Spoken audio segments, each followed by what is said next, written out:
Believe it or not, earning a 0% rating on Rotten Tomatoes is quite an achievement. Reviewing a film is subjective, of course, so critics pretty much always have opposing arguments on the quality of a movie. But once in a while, a movie comes along that brings even the most stubborn critics together to unanimously agree the film is not worth your time. Here are some of the unlucky films that managed to pull off a 0% rating.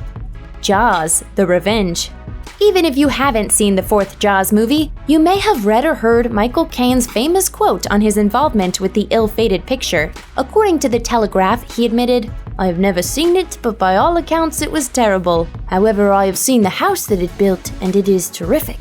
1987's Jaws: The Revenge single-handedly ended the Killer Shark franchise by being incompetent on every level.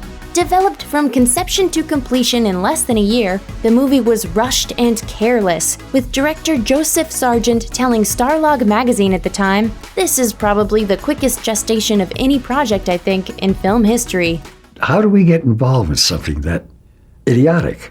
The lack of filmmaking expertise on display, along with an utterly nonsensical premise, makes for a viewing experience that unfortunately isn't worth your time.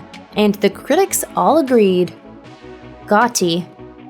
Within days of its limited theatrical release in 2018, this John Travolta starring John Gotti biopic was being confidently hailed as the worst mob movie of all time. It's hard to be 100% certain if that's true, but it's also hard to see how things could get much worse. Gotti's greatest sin is that it's incredibly boring. Bizarrely edited and difficult to follow, the movie is essentially a long collection of technically uninteresting scenes stitched together into something that only sometimes looks like a film. It's confusing how they even got a movie star in the lead role. In an effort to combat its 0% rating, producers of the film rolled out an ad campaign claiming that it's not a movie for critics, but rather something general audiences would enjoy. I don't think so. Dark Crimes.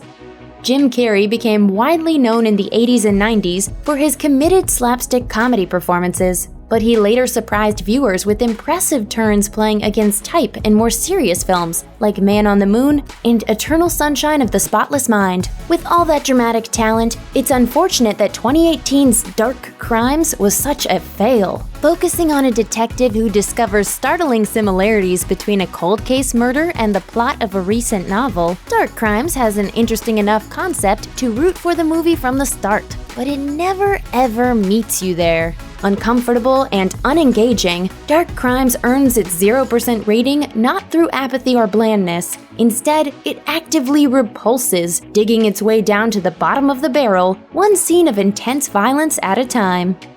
Look Who's Talking Now.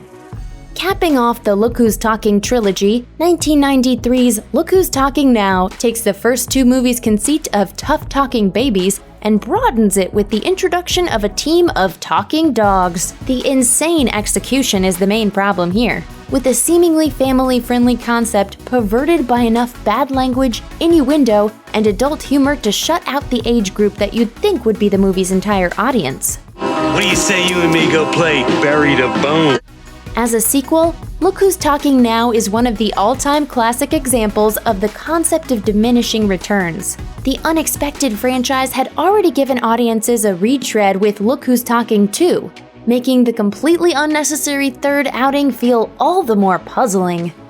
The Ridiculous Six.